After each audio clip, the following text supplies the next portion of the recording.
खुशामदीद कहते हैं नाज़रीन आपको। मैं असदुल्ला खान हूँ। मालिक साहब की तबीयत नासाज है। उम्मीद करते हैं कि इंशाल्लाह वो मंडे से दोबारा ज्वाइन करेंगे इज़ गेटिंग बेटर और मंडे से आप उनको दोबारा प्रोग्राम में देख सकेंगे। आज इस्लामाबाद हाई कोर्ट में सुप्रीम कोर्ट में 2 बजे समाअत शुरू हुई। इस्लामाबाद हाई कोर्ट से जो फैसला आया था उस फैसले के खिलाफ ये अपील की गई थी। इस्लामाबाद हाई कोर्ट में चीफ जस्टिस साहब ने ये कहा था कि जो गिरफ्तारी हुई है अहाता अदालत में इमरान खान की ये कानूनी है, और सुप्रीम कोर्ट ने कहा कि नहीं, ये कानूनी नहीं थी। जस्टिस अतर मिन्नल्ला साहब ने इस पर बहुत ज़्यादा सबसे ज़्यादा रिमार्क्स आज उन्हीं के आए और उन्होंने कहा कि ये टॉलरेट नहीं किया जा सकता। इस तरह तो फिर कोई भी शख्स जो सरेंडर करने के लिए आया उसको अदालतों पे एतमाद नहीं रहेगा तो वो फिर सरेंडर कैसे करेगा।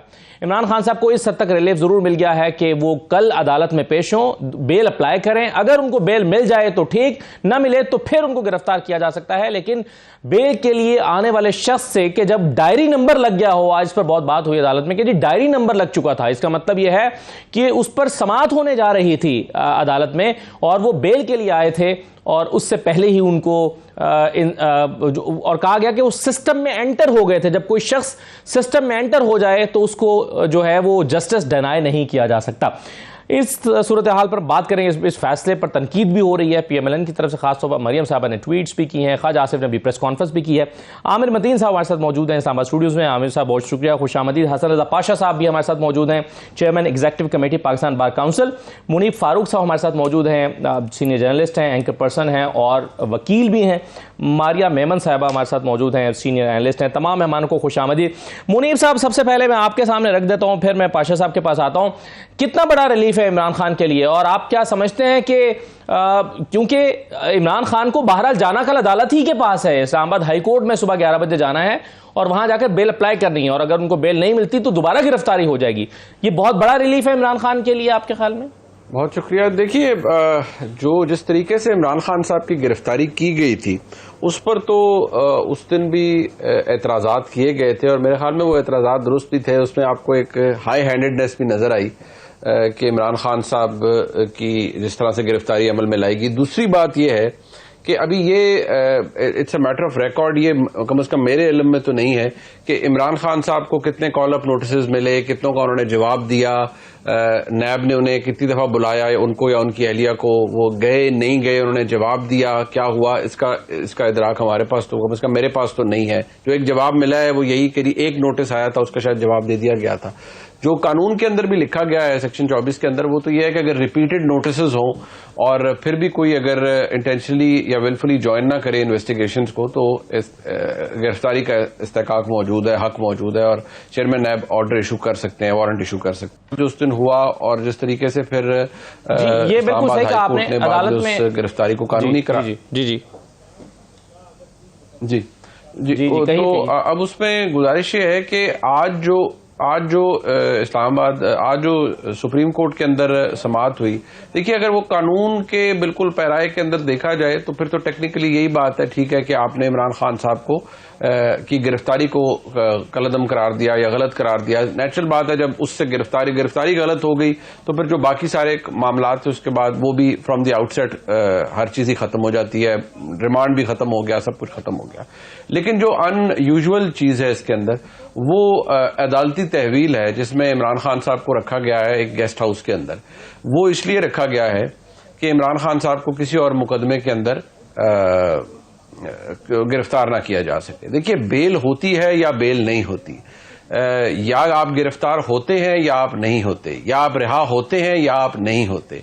ये जो बीच की सिचुएशन है ना, कोई ऐसा तो नहीं है कि इमरान खान साहब को कोई केस उनका किसी जगह खास तौर पर रिमांड किया गया है और उनको बोला गया है कि बस ठीक है जी ये यहां पर मामला चल रहा था और आपने यही जाना है।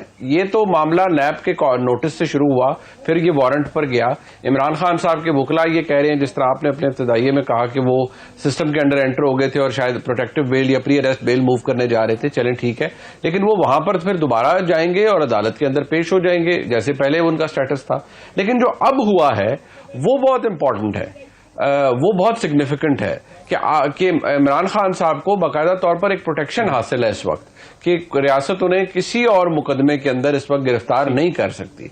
इस पर जरूर सवालिया निशान उठता है कि ये स्पेशल फैसिलिटी इमरान खान साहब को क्यों दी गई। जी मुनीब साहब, लेकिन उसमें यह था कि दो तीन दफा बात हुई कि क्लॉक को हम पीछे ले जाएं, क्लॉक को रिवाइज कर दें।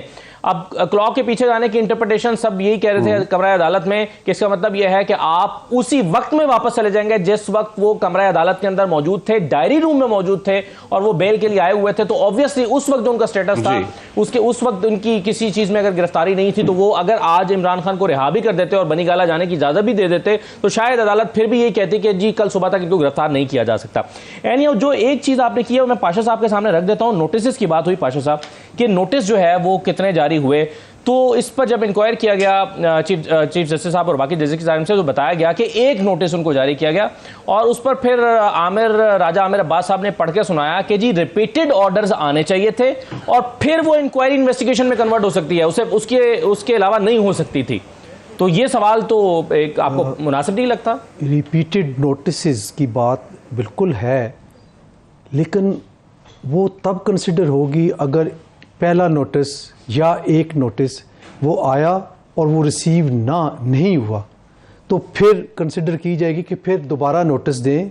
हो सकता है उनको ना मिला हो सकता है मिसप्लेस हो गया हो सकता है तामील करने वाली एजेंसी ने डंडी मारी हो या और कोई ऐसी बात। लेकिन अगर पहला नोटिस अगर आपको तामील हो गया है तो इट मीन्स कि आपको इतला मिल गई है, फिर आपको या तो बेल के लिए अप्लाई कर लेना चाहिए या प्रोटेक्टिव बेल के लिए आ जाए, या फिर तीसरी सूरत यही है कानून चेंज हो चुका है, प्रोटेक्टिव बेल के लिए जा नहीं सकते। उसकी वजह यह है कि बेल गिरफ्तारी तभी हो सकती है जब इन्वेस्टिगेशन में वो जाता है। मैं वो बात तो इंक्वायरी की स्टेज पे गिरफ्तारी होती नहीं है। जो मैं इंक्वायरी स्टेज की पहले बात कर रहा हूँ कि इंक्वायरी स्टेज पे अगर वो नहीं आए, नोटिस तामील होने के बाद अगर नोटिस तामील ना हो फिर रिपीटेड नोटिस, इट मीन्स ये तो इस तरह होगा कि अगर एक नोटिस तमील हो गया फिर 5-6 और आए, जब दिल चाहे मुलज़म साहब का वो तशरीफ़ लाएं तो फिर ये होगा। नहीं, ऐसे ये कानून की कभी मंशा नहीं रही।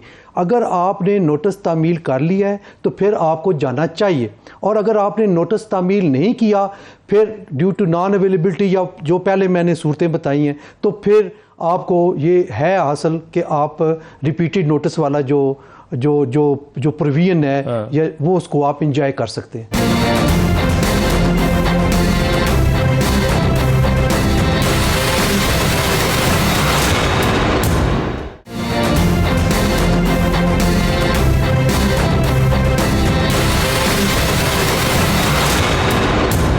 आमिर साहब मसला ये है कि अगर अब नैब ने गिरफ्तारी की है, वो ये कहते हैं कि जी हमने जो नोटिस भेजा उसका जवाब नहीं आया। इमरान खान साहब ने आज अदालत में कहा कि ख्वाजा हारिस के जरिए मैंने जवाब दिया है। उस पर मोहम्मद अली मदर साहब ने अगरचे ये कहा कि आपको खुद पेश होना चाहिए था, लेकिन अगेन इस बात पर तो इत्तेफाक नजर आया कि रिपीटेड नोटिस होने चाहिए थे, क्योंकि अगर नैब गिरफ्तारी ही इसलिए कर रहा है कि आप पेश नहीं हुए तो फिर उनको दोबारा नोटिस भेजना चाहिए था।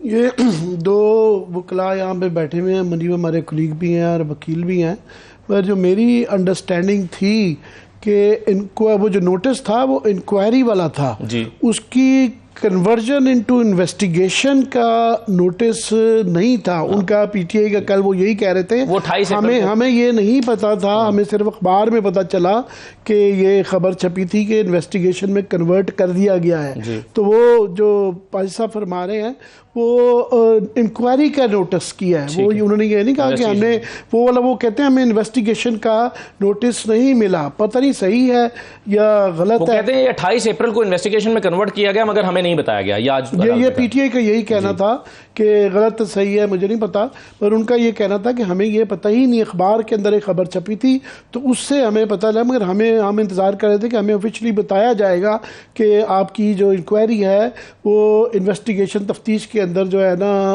कन्वर्ट हो चुकी हुई है। उनका ये कहना था नहीं, मगर मैं समझता हूँ कि आज से ज़्यादा अभी जो है ना कल का ज़्यादा अहम हो गया कि कल क्या होगा। तो जो आप कह रहे थे ना क्लॉक टर्न किया गया है, तो उन्होंने गिरफ्तारी मेरा ख्याल है जो गैर कानूनी तैयार किया है वो कोर्ट के प्रेमिसेस में किया है। केस तो जज साहब ने ही कल डिसाइड करना है वहाँ पे कि उनको बेल देते हैं या नहीं। उसके ऊपर इस फैसले का मेरी अंडरस्टैंडिंग ये है कोई असरअंदाज, खास तौर पर उन्होंने कहा है कि ये हाई कोर्ट डिसाइड करेगा। मगर 2-4 बड़े सवाल हैं। एक ये कि अब क्या, क्योंकि थोड़ी सी चीफ जस्टिस साहब की इस्लामाबाद हाई कोर्ट की सुबकी हुई है कि उन्होंने फैसले में इसको कानूनी करार दिया था और सुप्रीम कोर्ट ने उनको ओवर रूल करके ये कहा है कि आपका फैसला गलत था, ये गैर कानूनी गिरफ्तारी थी। अब ये देखना होगा कि कल क्या बेंच बनता है कि क्योंकि वहाँ पे एक ऑलरेडी इशू आ गया है इस्लामाबाद हाई कोर्ट में कि कल जो फैसला हुआ मुनक़सिम अदालत जिस तरह सुप्रीम कोर्ट में हुई हुई है, वहाँ भी वो तकसीम नज़र आई कि जो एक केस के अंदर 2 जजेस हज़रात का जो था नोट वो पब्लिक हो गया और चीफ जस्टिस साहब ने उसको सर्कुलर को वापस किया। तो वहाँ भी एक डिवीज़न नज़र आती है। तो ये देखना है कि वहाँ पे बेंच क्या बनता है। फिर बेंच के बाद लेट से अज्यूम करते हैं कि उनको बेल मिल जाती है या नहीं मिलती, वो एक सवाल ऑफ कोर्स है। अगर फ़र्ज़ करें बेल भी मिल जाती है तो इस केस में मिलती है या और बाकी केसेस के अंदर भी वो प्रोटेक्टिव बेल दे देते हैं कि जब तक, कई दफ़ा अदालतें करती हैं कि जितने दिन तक इनको वो ना किया जाए। ये दरमिनल्ला साहब ने कई दफ़ा किया, इसके अरशद शरीफ के केस में भी किया था कि जब तक ये सारे केसेस हमारे पास लाए जाएं तो जब तक इनकी गिरफ्तारी ना की जाए। तो दूसरा ये देखना होगा कि गवर्नमेंट के पास 150 केसेस तो हैं, इस केसेस के अलावा भी बड़ी केसेस हैं और चलें ये केसेस में ना भी हो, जिस तरह बाकी काफ़ी सारे सियासतदानों को MPO के तहत पड़ा हुआ है कि रक्स अमन के ख़तरे की वजह से वो पकड़ना चाहें तो पकड़ें। ये सबसे बड़ा सवाल है। क्योंकि इस सवाल से ये पता चल जाएगा कि आज कौमी सलामती कमेटी की आज मीटिंग हुई है, तो वहाँ मुझे तो नहीं पता अंदर क्या बात हुई, मगर गवर्नमेंट के रवैये से कल और थोड़ा सा जो आज प्रेस कॉन्फ्रेंस हुई है अभी ख्वाजा आसिफ साहब की मूड से ये पता चल रहा है कि वो पीछे नहीं हट रहे। तो फिर देखेंगे कल के इमरान खान को किसी और केस के अंदर बाहर दोबारा गिरफ्तार किया जाता है कि नहीं।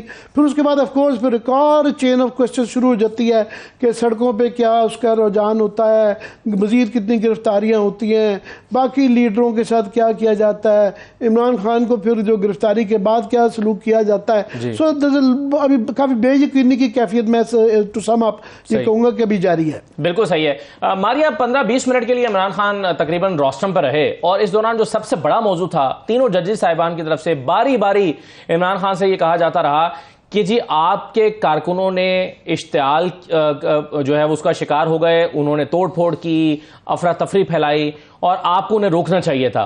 तो इमरान खान ने कहा कि जी मेरे तो इल्म में ही कुछ नहीं है। और फिर उन्होंने ये भी कहा कि अतर मिनल साहब ने कि आपकी एक वीडियो बाद में आई आपके गिरफ्तार होने के बाद, वो वीडियो नहीं आनी चाहिए थी, उसका भी असर हुआ। आप कितना मार्जिन पाकिस्तान तहरीक-ए-इंसाफ की लीडरशिप को देती हैं कि उनकी बेहतर हिकमत अमली की वजह से जो है वो ये सब कुछ रोका जा सकता था लेकिन वो नहीं हो सका? PTI की लीडरशिप कितनी जिम्मेदार है? 100% जो इसमें मार्जिन है वो पाकिस्तान तहरीक-ए-इंसाफ के पास मौजूद था। जो कल ये वाक़यात हुए, अमलाक जली, लोगों की प्राइवेट प्रॉपर्टीज़, उनकी गाड़ियाँ, शोरूम्स जले, इसको तो कोई भी जी शऊर जो है कंडोन नहीं कर सकता। हर कोई इसकी मजम्मत करेगा। पाकिस्तान तहरीक-ए-इंसाफ के जो हम देखते हैं क़यादत और लीडरशिप का बहरान और जो गैप्स हैं वो कल खुल के सामने आए। इमरान खान साहब जब गिरफ्तार होंगे तो उसकी हिकमत अमली क्या होगी और उसके रिपरकशंस क्या होंगे, प्लान ए क्या है, प्लान बी क्या है, ये हमें वज़ाहिर नज़र नहीं आया। एक 6 रुकनी कमेटी थी जो खान साहब ने तश्कील दी थी, वो 6 रुकनी कमेटी भी काफ़ी देर तक गुम की कैफियत में रही और हमने देखा नहीं कि किसी ने आगे बढ़ के जो है लीडरशिप क्वालिटीज़ उस तरह से अदा की हो जैसे कि ऐसे टेस्टिंग टाइम्स में ज़रूरत थी। सो एक PTI के लिए खुद भी इंट्रोस्पेक्शन का मामला है। कल अगर क्राउड उस तरफ बढ़ रहा था, तहरीक-ए-इंसाफ कहते हैं जी वहां पर लोग प्लांट किए गए, ये चीजें जलवाई गई। एनीवेज अगर ऐसा कुछ है भी, चले 1 मिनट को मान भी लीजिए, आपका ऑल्टरनेट प्लान क्या था? कहाँ पे ये थी क़यादत? उन्होंने किन लोगों को गाइड करके ये बताना कि हमने सिट इन करने हैं या हमने यहाँ पे धरने देने हैं या हमने यहाँ बैठना है, ये सारा काम कोऑर्डिनेशन बेहतर होनी चाहिए थी जो नहीं की गई है। इसके अलावा जब खान साहब का वोट ऑफ नो कॉन्फिडेंस हुआ, उसके बाद अगले दिन जब क्राउड निकला, वो भी लीडरलेस क्राउड था, लेकिन वो बहुत ही जिसे कहते हैं चार्ज था, लेकिन बहुत ही ज्यादा लॉ अबाइडिंग क्राउड था। तो क्या इनमें पोटेंशियल नहीं है? ये हम देख चुके हैं, इनमें पोटेंशियल है अच्छे तरीके से एहतजाज करने का जब लीडर्स मौजूद ना भी हों। तो जो कल का वाकया है, इससे जाहिर सी बात है जो इनकी ओवरऑल इमेज है उसके लिए ये कोई अच्छा शगुन नहीं है।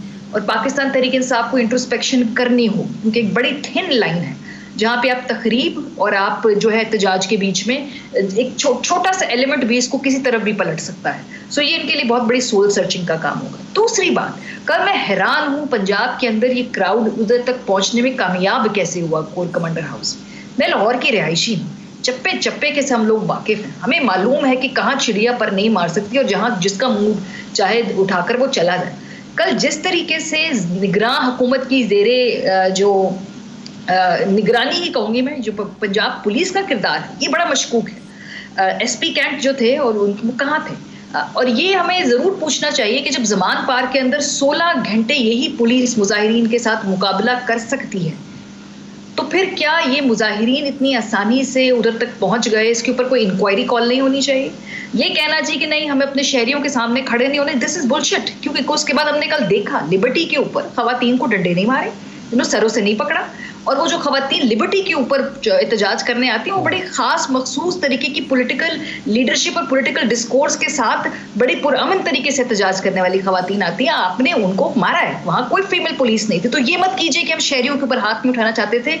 एक ही दिन आपने एक तरफ वॉक ओवर दिया और एक तरफ आपने खवातीन को बालों से पकड़ के घसीटा, जिसकी वीडियो एविडेंस मौजूद है। सो ये दोनों फैक्टर्स हैं जो कल हुआ है, ये जो नुकसान हुआ है, ये पूरे 48 घंटों के वाकयात, खान साहब का गिरफ्तार होना, उनकी बेल होना, ये बड़ी महंगी पड़ी है इस कौम को। और आई होप कि कुछ हेड्स विल रोल, कोई ना कोई इसका जिम्मेदार होगा। पीटीआई की क़यादत को भी इसका जवाब तलाश करना है और निगरान हुकूमत के पूरे सेटअप को भी तलाश करना है। मैं ये बिल्कुल आर्ग्यूमेंट बाय नहीं करती कि हम अपने शहरियों को रोक नहीं पाए, बिकॉज जहां जब होती है नियत रोका जाता है। जहां पे शहरियों को मारना पीटना होता है तो वहां खवातीन और मर्द का भी फर्क नहीं किया जाता। कल खवातीन को जो कि पीसफुल थी, लिबर्टी चौक के ऊपर थी, हम सब जानते हैं लिबर्टी चौक के ऊपर किस तरह का क्राउड आता है, उनको मारा गया है। सो ये दोनों स्टेटमेंट्स के ऊपर बड़ा ही ज्यादा तजाद है। हाँ, खवातीन गिरफ्तार भी की गई, बिल्कुल।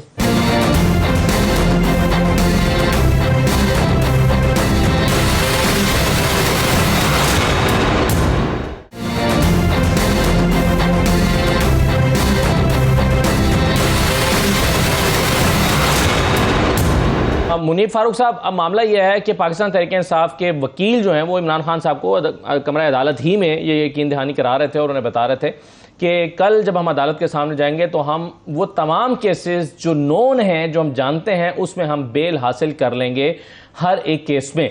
तो अब ये बताइए कि क्या इन केसेस को नौयत को देखते हुए आपको लगता है कि कोई केस ऐसा भी है जहां जिसमें बेल मिलने का इम्कान कम है, बेल ना मिले, और आमतौर पर इस तरह के केसेस में जो है वो बेल, प्री अरेस्ट बेल हो जाती है? देखिए, मैं एक वो पहला जो आपका जो कमेंट था, मैं उस पर सिर्फ ये अर्ज कर दूं कि वो जो अदालत ने क्लॉक रिवर्स करने वाली बात की है, उसकी वो एक्चुअली वो नहीं है जो कि आमतौर पर समझी जा रही है। देखिए, इशू ये है, मैंने पहले भी अर्ज किया कि या कोई बेल पर होता है या नहीं होता, या कोई रिहा होता है या नहीं होता। इमरान खान साहब को जो आज अरेंजमेंट जिसके तहत उन्हें सुप्रीम कोर्ट की तहवील के अंदर रियासत का मेहमान बनाया गया है, ये एक खास अरेंजमेंट है कि जो कि इमरान खान साहब के लिए किया गया है। अगर आप क्लॉक को रिवर्स करेंगे तो इमरान खान साहब इस्लामाबाद हाई कोर्ट के अहाते के अंदर मौजूद थे। इसके अलावा लेकिन उस वक्त वो एक फ्री सिटीजन थे, केसेस के अंदर बेल थी, शायद किसी और केस के अंदर लेने आए थे, दैट्स इट।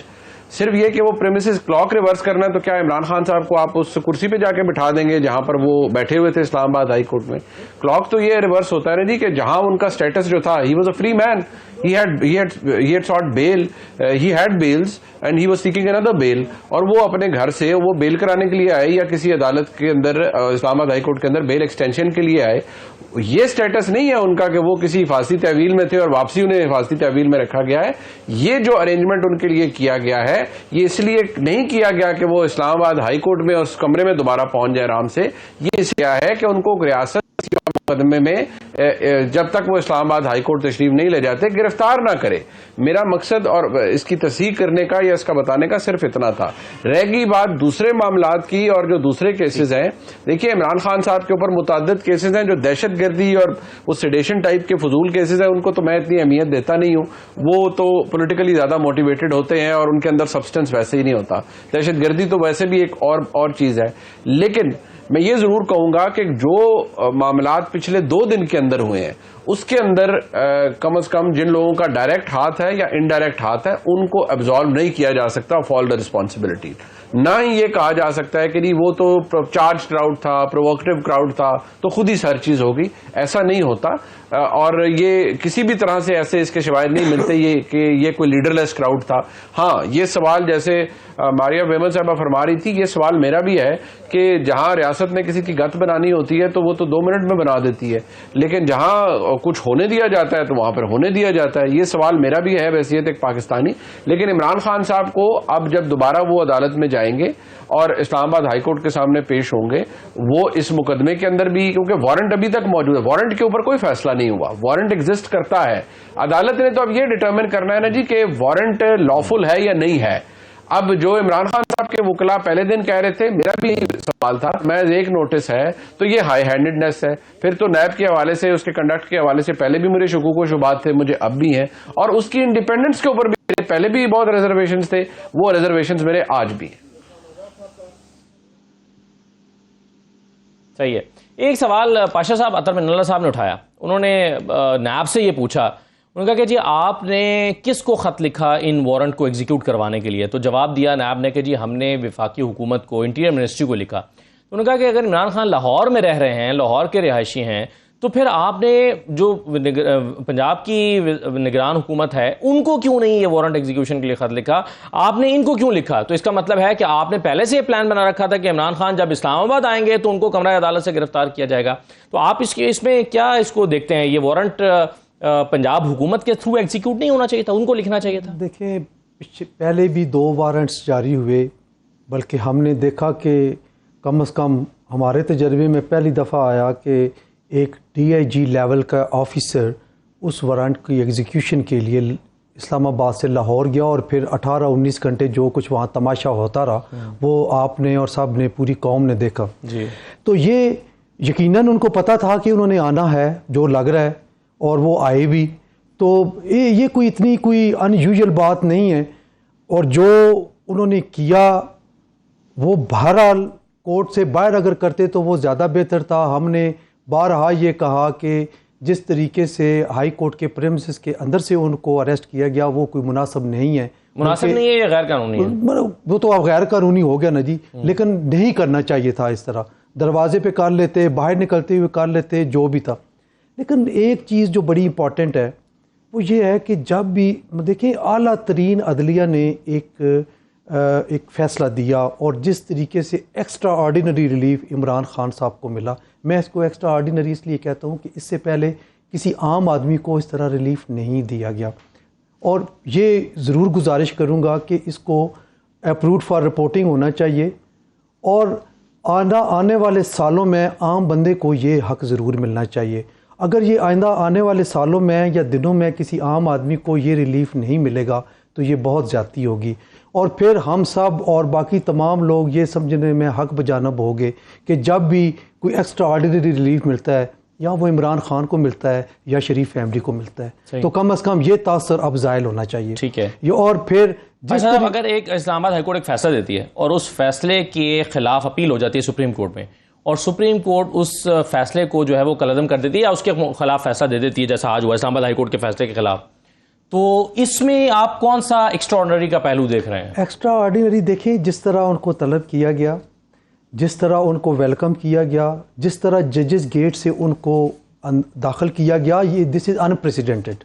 या इफ्तिखार चौधरी साहब इस गेट से जाते थे जब वो रेफरेंस का सामना कर रहे थे और या आज मोहतरम इमरान खान साहब गए हैं। इसके अलावा किसी को ऐसे इजाजत ये तो सुप्रीम कोर्ट ने ऑर्डर नहीं दिया था कि उनको इस गेट से लेकर आए। ये तो security arrangement. No, supreme court की इजाजत के बगैर उस गेट से नहीं जा सकते, सवाल ही नहीं पैदा होता। और रजिस्ट्रार की रिटन परमिशन होगी और रजिस्ट्रार की written permission honourable chief justice साहब की परमिशन के और बगैर। इस्लामाबाद हाई कोर्ट में जब चीफ जस्टिस का गेट इस्तेमाल किया जा रहा है इमरान खान को गिरफ्तार करने के लिए, तो ये भी अनयूजुअल है। वो भी अनयूजुअल है। देखिए ये चीजें क्यों हो रही हैं, और उसके लिए तो रजिस्ट्रार से परमिशन भी नहीं ली गई थी।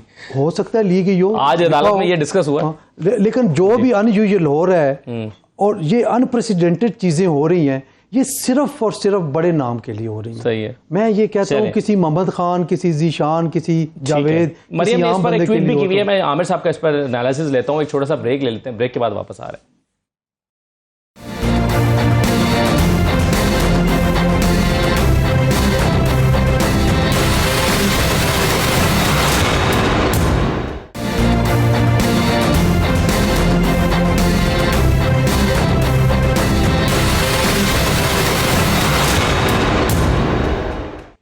दोबारा आपको खुशामदीद कहते हैं। अभी एक्स्ट्रा ऑर्डिनरी प्रोटोकॉल की बात हो रही थी, इमरान खान को दिया गया है। ख्वाजा आसिफ साहब ने भी यही प्रेस कॉन्फ्रेंस की है, मरियम नवाज ने भी यही ट्वीट किया है। उन्होंने अपनी ट्वीट में कहा कि चीफ जस्टिस साहब को आज कौमी खजाने के 60 अरब हड़प करने वाले वारदातियों को मिलकर बहुत खुशी हुई और इससे भी ज्यादा खुशी उन्हें इस मुजरिम को रिहा करके हुई। अब ये जो जिस कॉन्टेक्स्ट में बात कर रही हैं वो जुमला है जो चीफ साहब ने कहा था कि गुड टू सी यू है, और उर्दू में जाहिर है वो रिपोर्ट हुआ कि आपको मिलकर खुशी हुई या आपको देखकर खुशी हुई। तो ये अभी पहले भी बात हो रही थी, तो मैं ये कह रहा था कि चीफ जस्टिस साहब का ये आदत है, वो किसी भी शख्स को देखकर कर्टसी में या बरसबीले तज़किरा जिसे हम कहते हैं वो कह देते हैं गुड टू सी यू है। और आज ही उन्होंने जो प्रोसिक्यूटर जनरल जब आए उनके लिए भी यही अल्फाज कहे थे कि गुड टू सी यू है, लेकिन उसको जिस तरह से रिपोर्ट हुआ तो मरियम ने उसके ऊपर पूरी कर दी। आपको आमिर साहब इस पर क्या लगता है कि क्या वाकई ये एक extra ordinary protocol Imran Khan को दिया गया है? मैं बिल्कुल उसमें, मगर मैं उसमें आप में ऐड कर दूं, इस जो आपने वाकया सुनाया है ये उनका ऑलमोस्ट तकिया कलाम है। कोई भी सीनियर जर्नलिस्ट देखते हैं और वकील को देखते हैं तो वो अक्सर ये कह देते हैं। सलमान शेख साहब को कुछ दिन पहले उन्होंने कहा वो ये बड़ा अक्सर उनका ये तकिया कलाम रहता है। बाकी एक्स्ट्राऑर्डिनरी मैं नहीं समझता। पहली बात तो ये कि ये जो गेट से जो कह रहे हैं हमारे पाशा साहब, वो इस गेट से मेरी इतला ये है कि गवर्नमेंट ने ये सिक्योरिटी देखते हुए, और ये अंदेशा अदालत को भी था, अदालत में भी ख़ास इंस्ट्रक्शंस थी कि कोई वर्कर ना यहाँ पे आए, कोई हुल्लड़बाजी ना हो, तो गवर्नमेंट ने ये अपील की थी कि हमें सिक्योरिटी रीजंस के ऊपर लाया जाए, जिसको कि रजिस्ट्रार साहब ने अप्रूव फिर किया। सो ये कोई इतनी एक्स्ट्राऑर्डिनरी थी। और मुझे माजी में खुद मौका मिला हुआ है इस गेट के इस्तेमाल होते हुए कि हाई प्रोफाइल केसेस के अंदर जो है ये गेट खुलता है, और सिक्योरिटी रीजंस की वजह से लार्जली जब ख़ास तौर पे करना हो तो ये गेट खुलता रहा है माजी में भी। दूसरा, ये ठहराए जाने के भी, एक तो मुनीब की बिल्कुल बात ठीक है, वो नहीं तो चाह रहे कि गिरफ्तार होने वाला नहीं, इसकी वजह से भी ये उनको इस तरह की दरमियानी सी स्टेज है कि ना पूरी रिहाई है ना पूरी गिरफ्तारी है। ये जो दरमियानी रास्ता निकाला गया है उसके पीछे भी सिक्योरिटी का भी एक रीज़न है कि इस वक्त जो है जो कुछ भी वो खुद ही खदशात का इजहार कर चुके हैं। इमरान खान साहब तो 50 दफ़ा कह चुके हैं कि जी मुझे जहर दे दिया जाएगा, कुछ ये हो जाएगा। तो फ़िलहाल क्योंकि इस तरह का भी है तो ये मिले जुले उसके में थे। बाकी दूसरा, तमाम ही फॉर्मर प्राइम मिनिस्टर्स को मुझे जो याद पड़ता है जब भी गिरफ़्तार किया गया है तो रेस्ट हाउसेस में ही रखा गया है। नवाज शरीफ साहब को जब इवन हालांकि मार्शल था, मुशर्रफ ने जब उठाया था तो उनको भी एक रेस्ट हाउस में रखा गया था। बीबी मोहतरमा को भी, भुट्टो साहब को भी साला रेस्ट हाउस में, मरी रेस्ट हाउस में ये इस्तेमाल होते रहे हैं। तो ये एक पुराना तरीक़ाकार है, ये पहली दौर नहीं। तो ये प्रोटोकॉल है, शायद ये सिक्योरिटी है, वॉटेवर जो भी इसके सियासी वो उसकी वजह से देखा जाता है। मगर मैं सिर्फ मारिया ने और मुनीब ने जो कि शक का इजहार किया कि सबसे बड़े इस वक्त क्वेश्चन यही है कि ये सब लोग जो है GHQ के गेट पे और लाहौर कोर कमांडर जो है कि उस पर कैसे पहुंच गए, ये बिल्कुल हम तो ये सारा नहीं कर सकते। मगर एतजाज़ असद साहब सीनियर वकील हैं, कल उन्होंने बरमला ये कह दिया था कि ये सारा उनको शक है कि ये डिज़ाइन था, ऑर्केस्ट्रेटेड था, ये स्क्रिप्ट का हिस्सा था और ये ऐसे ही होना चाहिए था। वरना जो है हमने देखा है कि जो GHQ गेट पे खातून जो वो हिला रही थी वहाँ कोई पुलिस नहीं थी। वरना नॉर्मली जो है टीयर्स होते हैं, आपने पुलिस अप्लाई करनी होती है, सारा कुछ वो करना होता है। तो बिल्कुल ये, और शुरू में वहाँ जो बताया जाता है, जितनी भी रिपोर्ट्स आई हैं, हमारे जो कल जर्नलिस्ट कोलीग्स वहाँ से बता रहे थे कि शुरू में 200-300 का क्राउड था, इसको हैंडल करना कोई भी मुश्किल काम नहीं था। और करने की कोशिश तो की तरह हम भी लाहौर में बड़े हुए हैं, तो वहाँ पे कैंटोनमेंट के अंदर जाना ही एक बहुत बड़ा, लिमिटेड रास्ते हैं, वो रोका जा सकता है, कोई मुश्किल काम नहीं था। हाँ बिल्कुल सही है। वो कुछ हसास जगहों को तो देख के आप आंख भर के देखते भी नहीं है कि कोई रोक ना ले आपको।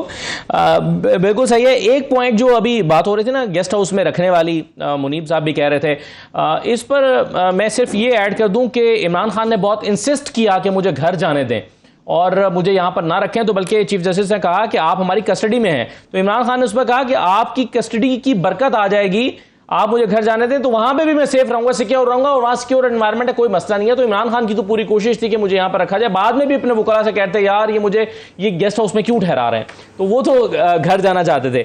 एनी हाउ, अब आने वाला मंजरनामा मारिया क्या देख रहे हैं? अगर कल अगेन इमरान खान, जी मुनीब साहब कुछ कहना चाह रहे हैं? सॉरी मैं अपनी बहन मारिया मेमन से इजाज़त के साथ, उनका वक्त है, मैं 2 चीज़ें सिर्फ बयान करना चाहूँगा। एक तो जो अरेस्ट वारंट इशू हुआ था, पता नहीं नैब की तरफ से भी जो लोग गए वो भी शायद कुछ मैं क्या कहूँ उनकी अकल पर, जो अरेस्ट वारंट है 1 मई का, वो तो एड्रेस हुआ है आईजी पंजाब को और जो नैब का लोकल पुलिस स्टेशन है लाहौर में उसको, और डीजी नैब रावलपिंडी को। तो वो कैसे कह सकते हैं कि हमने वफाकी हुकूमत को लिखा? 2 पते लिखे हुए हैं, एक बनी गाला का और जमान पार्क का, परमानेंट एड्रेस जमान पार्क का लिखा हुआ है। तो वो कैसे कह सकते हैं कि भाई हमने तो वफाक को कहा था? वो एड्रेस भी आईजी पंजाब को है, नैब का वारंट 1 मई का। दूसरी बात यह है कि इस सादगी पे मैं कैसे मतलब मर मिटने को दिल करता है। पाशा साहब बहुत सीनियर वकील हैं, ये ही will bail me out on this कि कई जजेस, कई वकला, आज के मैं बता रहा हूँ सीनियर वकला अपनी फाइल बंद कर देते हैं अगर एक जज किसी दूसरे वकील से या जो अक्यूज्ड है उससे हाल अहवाल भी करे, एक एक्स्ट्रा कमेंट भी पास करे, तो जज का जो डिमेनर होता है वो बड़ा मुख्तलिफ होता है। ये जो मोहब्बत ऊज आउट होती है ना जी कि गुड टू सी यू, ये आम हालात में तो बड़ी अच्छी है, it's very pleasant, but for a जज नो, आई एम सॉरी। आम हालात के अंदर आप जो मर्जी फरमाते रहें, आप जहां बैठे हुए हैं जिस मनसब के ऊपर, उसके अंदर आप एक एक्यूज को बुला के ये नहीं कहते गुड टू सी यू। बिल्कुल ठीक है। चलिए, अब कल इमरान खान ने पेश होना है इस्लामाबाद हाई कोर्ट में। मारिया, अगर इमरान खान की बेल कैंसिल हो जाती है, उनको नहीं बेल मिलती और उनको दोबारा गिरफ्तार कर लिया जाता है, तो अब आपके ख्याल में क्या इमरान खान, जिस तरह से उन्होंने अदालत को यकीन दिलाया है कि वो मेक श्योर करेंगे कि हंगामा आराई कारकुनों की तरफ से ना हो, और दूसरा ये है कि क्या अब हुकूमत ने भी अपने शाफी और काफ़ी इंतजाम कर लिए होंगे कि इस तरह से मॉब को हैंडल किया जा सके और उस तरह से खुला ना छोड़ दिया जाए जैसे पहला छोड़ा गया था? तो हम क्या खुदा ना खासा दोबारा गिरफ्तारी पर ऐसा मंजर रिपीट होता हुआ तो आप नहीं देखती हैं जैसा पिछले 2 दिन में हमने देखा है? मेरा नहीं ख्याल कि उस तरह के जो इमेजेस हैं वो हम देखेंगे। वैसे पाकिस्तान की सियासत में तो कुछ भी प्रेडिक्ट करना ऑलमोस्ट नामुमकिन सा होता जा रहा है, बिकॉज 1 साल के अंदर जो हम सबके अक्सर खदशे थे या अंदेशे थे, उससे काफ़ी मुख्तलिफ और नई चीज़ें हुई हैं पाकिस्तान की सियासत में। इससे पहले जो कोर्ट के अंदर की मामलात के बारे में बात कर रहे थे ना, ये एक बड़ा पेक्युलियर कल्चर है असद, और ये हुआ इफ्तिखार चौधरी साहब की कोर्ट के ज़माने से, जब कोर्ट के अंदर जज साहिबान के रिमार्क्स, उनके आंखों की जुम्बिश, उनके कलम का उठना, उनके चेहरों के जो एक्सप्रेशंस थे वो रिपोर्ट होना शुरू हो गए। और फिर वो जब इस तरह रिपोर्ट होते थे तो उस जमाने में बड़ा ये लुत्फ आना शुरू हो गया बेंच के लोगों को कि भाई ये जब हेडलाइंस की जीनत बना करते थे। इस पूरे मामले ने, उस पूरी लॉयर्स मूवमेंट ने एक और इकोनॉमी को भी जनरेट किया, और वो थी जो कोर्ट रिपोर्टर्स की जो अपनी कोर्ट के अंदर से फाइंडिंग्स होती थी या जो उनके अपने तासुरात होते थे और उसको वो आकर बाहर बयान किया करते थे, वो भी शुरू हुआ काम, जो कि अच्छी बात है, होना चाहिए ज़रूर। और उसके बाद फिर हमने देखा कि मुख्तलिफ कैंप्स बन गए, और अब हम किसी भी कोर्ट रिपोर्टर या उसके व्लॉग की हेडिंग से देखकर बता देते थे कि ये किस तरफ की बात करेंगे, ये किससे ताल्लुकात है, इसका क्या झुकाव है। सो मेरे नज़दीक कोर्ट हियरिंग के अंदर ये जो पिक एंड चूज करके अपनी मर्जी के कमेंट्स को रिपोर्ट करना, फिर उसकी बेसिस पे जो हम पूरा एक नैरेटिव बनाते हैं, जो करना चाहे ज़रूर करें, लेकिन let's stick to the main point. और जो मेन पॉइंट इस वक्त ये है कि अदालत ने फिलहाल जो ये गैर कानूनी करार दी है, इसके बाद जो कल हाई कोर्ट के अंदर मामला जाएगा उसमें एक बड़ी ही एक लेयर्ड अप्रोच है, क्योंकि ऑलरेडी इस्लामाबाद हाई कोर्ट इस मामले पे अपना माइंड दे चुकी थी, सुप्रीम कोर्ट ने इसका को गैर कानूनी करार दिया, तो वो वहां पर जाकर क्या होगा, मेरे नज़दीक टेक्निकल और लीगल पॉइंट ज़्यादा इंपॉर्टेंट है, बजाय इसके कि हम फलाने ने ये कहा, फलाने की कलम की जुम्बिश ये थी, उसकी आंख का इशारा ये था। ये सारी आप वैसे चस्के लेने के लिए रिपोर्ट कर सकते हैं, कर लें, लेकिन जो टेक्निकल बात है, वो जो कोर्ट का ऑर्डर सामने आता है, वो इशू हुआ करता है।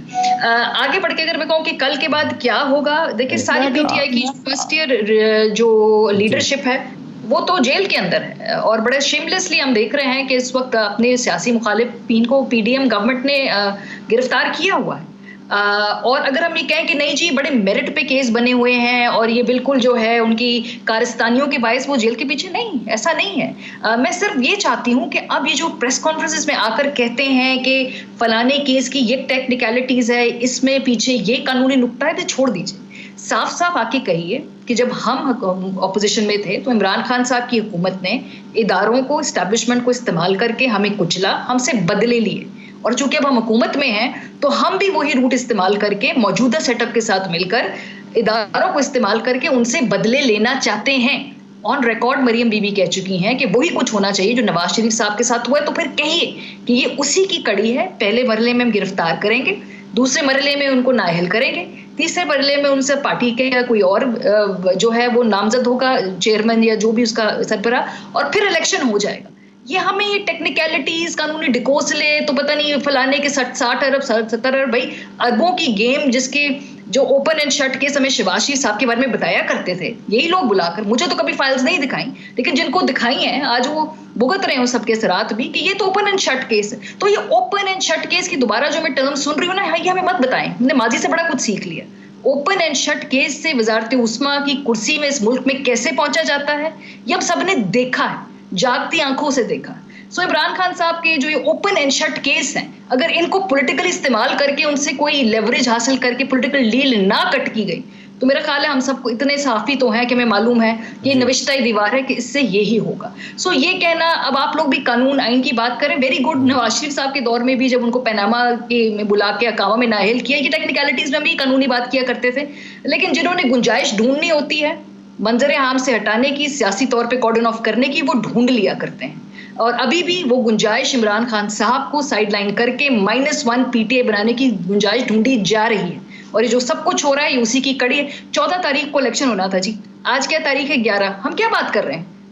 क्या हम में से किसी ने भी ये सवाल या ये डिबेट अब ये कहीं रह गई है मेन स्ट्रीम में कि 14 तारीख को इस मुल्क के अंदर जो कि इलेक्शन होना था, या जो 90 दिन की इनिशियल तारीख थी उसमें इलेक्शन नहीं हुए, जो आइन वायलेट हुआ, उसके रिपरकशंस क्या होंगे लॉन्ग टर्म? नहीं, हमारा सिर्फ मसला ये है कि जी कि इस वक्त किस तरीके से एक जमात को, उसके सरबराह को नाअहल किया जाए, क्योंकि माजी में ऐसा हुआ है और अब बदले लेने का टाइम है। लेवल प्लेइंग फील्ड ये है, बजाय इसके कि लेवल प्लेइंग फील्ड ये हो कि नवाज शरीफ साहब भी वापस आए, तमाम लोग सियासी अमल का हिस्सा बने। लेवल प्लेइंग फील्ड ये नहीं है, लेवल प्लेइंग फील्ड ये है कि इमरान खान को भी बाहर निकालें और उसके बाद इलेक्शन हो। सो ठीक है, कर लें, लेकिन हमें ये कानूनी टेक्निकल बातें ना बताएं जी। ये बदले लेने का टाइम है तो ले बदलें, फिर बोले और उसको एंडोर्स करें, उसको ऑन करें। मैं क्विकली ऐड कर दूं, मुनीब बिल्कुल ठीक कह रहे हैं कि रोस्टम के ऊपर जब कुछ कहा जाता है गुड टू सी यू, उसका मतलब कुछ और नहीं होना चाहिए इस तरीके से। और मेरी ख्वाहिश होगी कि चीफ जस्टिस साहब इनका मशवरा सुने, पर हम सिर्फ ये कह रहे थे कि ये एक्स्ट्रा ऑर्डनरी ट्रीटमेंट नहीं था, ये उनका तकिया कलाम है। वो जिस तरह आपने बताया कि आज ही उन्होंने प्रोसिक्यूटर जनरल को भी कहा गुड टू सी यू, और वो ये अक्सर कहते रहते हैं। ये नहीं हम कह रहे कि वो बिल्कुल ठीक करते हैं, नहीं कहना चाहिए। और मैं कोशिश करूंगा कि इस तरीके से मुनीब का ये मशवरा बचाए। वो बिल्कुल ठीक कह रहे हैं कि ये पाक नहीं है, ये मुझे लाहौर हाई कोर्ट में याद आ गया, मरियम साहबा एक दफ़ा लाहौर हाई कोर्ट के कमरे में दाखिल हुई, चीफ जस्टिस साहब समाअत कर रहे थे, उन दिनों वो आया करती थी, तो अभी वो सिर्फ एंटर हुई, हालांकि वो अगर आगे आ जाती तो उनको वैसे भी जगह मिल जाती, लेकिन वो भी कमरा अदालत में दाखिल हुई तो उस वक्त के चीफ जस्टिस ने कहा कि वकीलों से कि मरियम साहब आई हैं, जगह दीजिए। तो इस तरह के वाक़यात हम मुझे मेरे हाफ़ज़े में जो है ना वो ऐसी चीज़ें भी मौजूद हैं। एनीवे पाशा साहब, अभी मारिया ने 14 मई के इंतखाबात का जिक्र किया है। इंतखाबात तो नहीं हो रहे, ये तो सबको पता है, अदालत को भी, हमें भी सबको पता है, लेकिन अब होगा क्या उस फैसले का? वो जो 4 अप्रैल का फैसला, उसका क्या बनेगा? वो फैसला देखिए, ये जो पिछले 2 दिन की जो भी कार्रवाइयाँ हुई हैं, क्या वो इलेक्शन की तरफ जा रही हैं या इलेक्शन को और दूर कर रही हैं? मेरा तो ख्याल है कि पीटीआई जो कि जिसको अमन चाहिए था इलेक्शंस के लिए, जो चाहती है कि इलेक्शन हो और टाइमली हो, चले 90 डेज़ अगर आज भी कोई डेट देते हैं जो भी है, लेकिन क्या जो 2 दिनों में इन्होंने घेराव जलाओ जो भी हुआ, अभी तक तो जा रहा है पीटीआई के वर्कर्स की तरफ। बाद में देखेंगे कि कोई ऐसी चीज़, प्रिजम्पशंस पे अभी बात हो रही है कि कोई और कुव्वत थी, लेकिन अगर कोई और कुव्वत थी तो किसने पहले ये कहा कि आप चलें जीओसी तरफ, कैंट में चलें? ये मॉब गया वहाँ से, उससे लिबर्टी चौक से गया, तो ये सारा सिनेरियो, और वहाँ पे लीडरशिप देखी, मैं नाम नहीं लेता कि कौन कौन थे, लेकिन मैंने एक खुद फेसबुक पे एक वीडियो देखी और एक इमरान खान के बहुत करीबी अजीज़ कह रहे हैं कि आओ हम सब पहुँच गए हैं, इधर आएँ, और ये काफ़ी सारे, और फिर वो बाकायदा दिखा रहे थे कि कितने बंदे हैं। तो ये चीज़ें थ्रेश आउट करने जोगी हैं कि क्या पीटीआई भी इलेक्शन लड़ने के लिए सीरियस है या नहीं है, या जैसे इमरान खान साहब ने आज कहा कि मैं तो इलेक्शन लड़ने के लिए चाहता था। तो फिर अगर इलेक्शन लड़ना चाहते थे तो फिर इनको कल अपने वकला को जो मिलने गए थे उनको ज़रूर कहना चाहिए था कि बाहर निकल के मेरे वर्कर्स को ये पैगाम दें कि आप बस करें, घेराव जलाओ ख़त्म करें, इस तरह का एहतजाज ना करें। हाँ, पुरअमन एहतजाज करना पीटीआई के वर्कर्स का हक था, उनको करना चाहिए था। लेकिन ये जो एहतजाज जो है ये किसी तौर पे भी अप्रिशिएट नहीं किया जा ठीक है, बिल्कुल सही है। इमरान खान साहब जो हैं वो आज उन्होंने वैसे ही कहा, आपने भी जिक्र किया, उन्होंने कहा कि जो इलेक्शन चाहता है उसको इंतशार सूट ही नहीं करता। मैं इलेक्शन चाहता हूं, इलेक्शन मांग रहा हूं, मुझे तो इंतशार सूट ही नहीं करता। बहरहाल अदालत को उन्होंने यकीन दहानी कराई कि मैं इसको अश्योर करूंगा कि कोई अफरा तफरी और इस तरह के पुरतशद्दुद मुजाहिरे ना हो और जिसमें पाकिस्तान को नुकसान हो। बहुत शुक्रिया तमाम मेहमानों का प्रोग्राम में शिरकत करने के लिए। इजाज़त दीजिए, अल्लाह हाफ़िज़।